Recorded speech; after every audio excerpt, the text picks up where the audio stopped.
అందరికీ నమస్తే అండి. Welcome to my channel real talks with Suni. ఈ వీడియో నిమిషప్రియ గురించి ఇంతకుముందు వీడియో చేశాను, దానికి కంటిన్యూషన్ ఈ వీడియో అండి.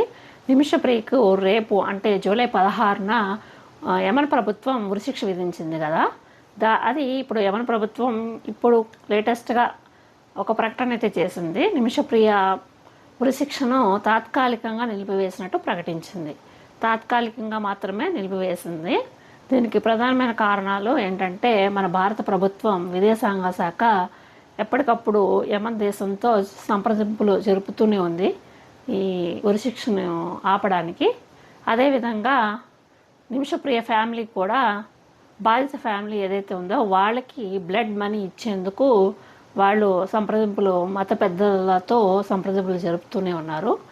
ఈ ప్రాసెస్లో బాధిత కుటుంబం ఎవరైతే ఉన్నారో వాళ్ళు ఈ బ్లడ్ మనీ ఆప్షన్కి కొంచెం స్పందించినట్టు, వాళ్ళు అంగీకరించినట్టు వార్తలు వస్తున్నాయి.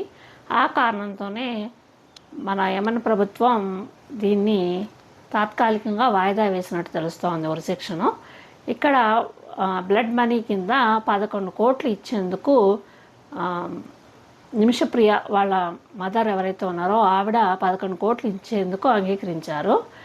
ఇది కనుక వాళ్ళు యాక్సెప్ట్ చేస్తే, వాళ్ళు ఆ 11 కోట్లకి వాళ్ళు బాధిత ఫ్యామిలీ కనుక యాక్సెప్ట్ చేసినట్లయితే ఖచ్చితంగా ఈ ఉరిశిక్ష అనేది ఆగిపోతుంది.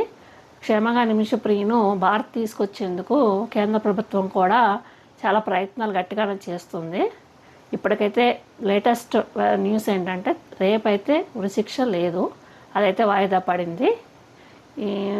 నేనేమనుకుంటున్నా అంటే, దేవుడి దయ వల్ల ఆమెకి బాధిత ఫ్యామిలీ ఎవరైతే ఉన్నారో వాళ్ళు ఈ బ్లడ్ మనీ ఆప్షన్కి యాక్సెప్ట్ చేసి నిమిషప్రియకి ఉరిశిక్ష నుంచి విముక్తురాలను చేస్తే బాగుంటుంది. దేవుడి దయ వల్ల అదే జరగాలని మనం కూడా కోరుకుందాం. ఆమె తిరిగి క్షేమంగా భారత్కు తిరిగి రావాలని కోరుకుంటున్నాను. ఇది చిన్న వీడియో. ఈ వీడియో కనుక నచ్చితే లైక్ చేయండి, షేర్ చేయండి, మీ ఫ్రెండ్స్కి, బంధువులకి చెప్పి సబ్స్క్రైబ్ కూడా చేయండి. ఇది వాళ్ళ వీడియో. మళ్ళీ వీడియోతో మళ్ళీ కలుద్దాం. అంతవరకు సెలవు. నమస్తే.